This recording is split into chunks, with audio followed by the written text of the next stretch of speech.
Við förum úr hjólreiðum yfir í knattspyrnu því þær eru komnar til mín hérna frá Tindastóli, Laufey Harpa Halldórsdóttir og Hugrún Pálsdóttir sem hefðu átt að vera að taka við bikar í dag því að síðasti leikurinn átti að vera að fara fram í dag og til hamingju í fyrsta lagi með, er þetta ekki fyrsta skipti sem að Tindastóll kemst í úrvalsdeildina? Jú. Til hamingju með það, hvernig er tímabilið búið að vera? Hvað er að gerast hjá Tindastóli sem gerir það verkum að þessi frábæri árangur er að nást núna? Bara síðustu ári er búin að vera góður uppgangur hjá félaginu, alveg hjá stelpurum og það skila bara mjög góðu. Já. Og í fyrra líka vorum við mjög nálægt í að komast upp, eiginlega svolítið óvænt svona, vorum 2 stigum frá því að komast upp, lendum í 3. sæti og þá var eiginlega bara eftir síðasta leikinn, þá bara vorum við bara alveg pottettar á því að stefna á það núna þetta sumar sko. Já, komum öllum á óvart bara, í rauninni í fyrra, með því að ná þessum geggjaða árangur. Okkur var spáð örugglega einu af næstu sætunum. Já, spáð heldur 9. eða allavega næsta sæti eða með þeim næstu og lendum í 3. Við komum öllum á óvart. Þannig að þá voru ekkert hættar sko. Nei, og kannski komnar á bragðið með bara svona vera svona nálægt í að hugsa bara jæja, við klárum þetta næst. Já, algjörlega. Og þið eru búin að gera það núna, en náttúrulega svolítið svekkjandi bara út af ástandinu að leikurinn sem átti að fara fram í dag, það er búið að fresta honum, er það ekki? Já, það er búið að fresta honum 1 viku, en að minnstakosti, en svo sér maður bara hvernig þetta verður. Já. En við áttum að fá að lyfta bikarnum í kvöld. Já, einmitt. En þið hljótið nú að fá hann á endanum samt, ekki? Já, við fáum bikarinn heim á krókinn alveg. Það væri gaman að fá hann eftir leik, eftir sigurleik, með öllum áhorfendunum okkar, stuðningsmönnunum, gera smá mikið úr þessu. Þetta er mjög sögulegt. Já, ég veit líka sko, einmitt áhorfendurnir og þú veist, stuðningsmenn Tindastóls hafa verið mjög spenntir fyrir þessu sko og þú veist, eru örugglega spenntari en við eða allavega jafn spennt að sjá okkur lyfta upp bikarnum. Já, auðvitað. Það er alveg svekkjandi fyrir þau líka. Þeir veit að þau voru örugglega búin að plana eitthvað svona í kringum þetta sko. Já. Gera einhver svona skemmtilega umgjörð þetta, þannig að...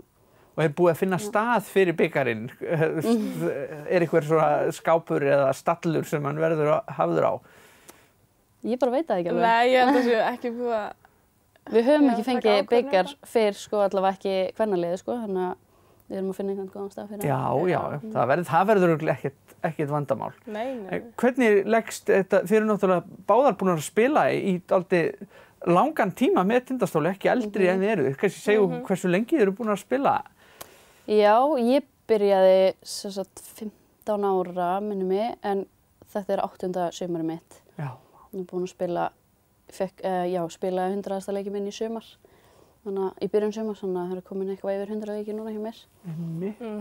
Já, ég er búin að vera með Tindastól og ég byrjaði meistaraflokk 2015, þá 15 ára gömul og ég er að spila mitt 7. tímabil núna og er búin að spila einhverja 87 leiki eða eitthvað í meistaraflokk. Magnað. Og hvernig leggst, haldið að breytist andinn eitthvað við að fara upp í úrvalsdeildina? Hvernig horfir þetta við ykkur? Eru þið bara spenntar fyrir næsta tímabili? Já, þetta er bara ákveðin áskorun sem við ætlum að takast á við. Algjörlega sko. Ég veit að ég er bara mjög spennt og svona tilbúin að leggja það á mig, þú veist, og ég held að það séu það allar. Allar mjög bara búin að bíða eftir þessu. Styrkja okkur enn meira bara. Já. Æfa meira. Já, það er væntanlega ennþá meiri pressa sko að halda sér í úrvalsdeildinni þegar maður er komið þangað. Ég held að það vill enginn af okkur fara upp í úrvalsdeildina og vera ekki tilbúnar og bara tapa þessu strax, þannig að við erum alltaf tilbúin að leggja á okkur það sem við þurfum. Já, auðvitað. Mér heyrist þið alveg vera gíraðar í það að halda þessari sigurför áfram. Já, algjörlega. Já, og er liðsandinn, er þetta allt saman stelpur sem hafa verið að spila jafn lengi og þið? Er svona, hvernig er samsetningin á liðinu? Er þetta fólk sem er uppalið í Tindastól eða? Kjarninn er náttúrulega uppalinn í Tindastól, en við erum með 3 frá Bandaríkjunum með okkur og fengum 3 frá Akureyri og 1 frá Reykjavík, þannig að fengum svona smá styrk frá öðrum liðum. En samt sko eins og þessar frá Bandaríkjunum eru svolítið svona orðnar heimastelpur á okkar mati. Það er að koma á næsta ári, munu þær vandarlega koma aftur og þá eru það 4. og 3. skiptið og annað hjá markmann sem sagt hjá þeim að koma. Já.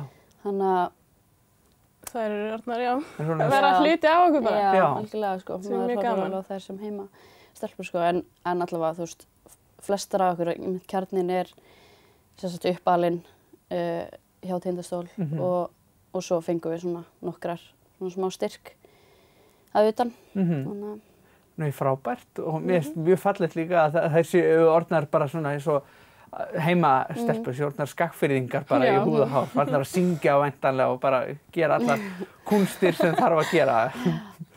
Já. Einmitt, þannig að, já, og þær eru ákveðnar í að koma aftur eða, ég held það sko. Það var náttúrulega, markmiðið var að koma, sem sagt, fara með okkur upp í úrvalsdeildina og fyrst við erum komin þangað þá sé ég ekki nei, það er ekki hægt að sleppa takinu Nei. þeir eru búin að ná því í takmarkið og náttúrulega verður að halda bara áfram. Það hafa beðið eftir að fá að spila í úrvalsdeildin með okkur, þannig að Já, ég vona svo sannarlega að þið fáið tækifæri áður en langt og líður til þess að lyfta bikarnum og helst fyrir framan ykkar digga stuðningsfólk allt saman. Og það er bara, vonum að COVID hætti að skemma þessa hluti fyrir okkur áfram. Ég segi bara aftur innilega til hamingju með þennan frábæra árangur og ég hlakka til að fylgjast með ykkur í úrvalsdeildinni á næsta tímabili. Takk fyrir komuna. Takk fyrir.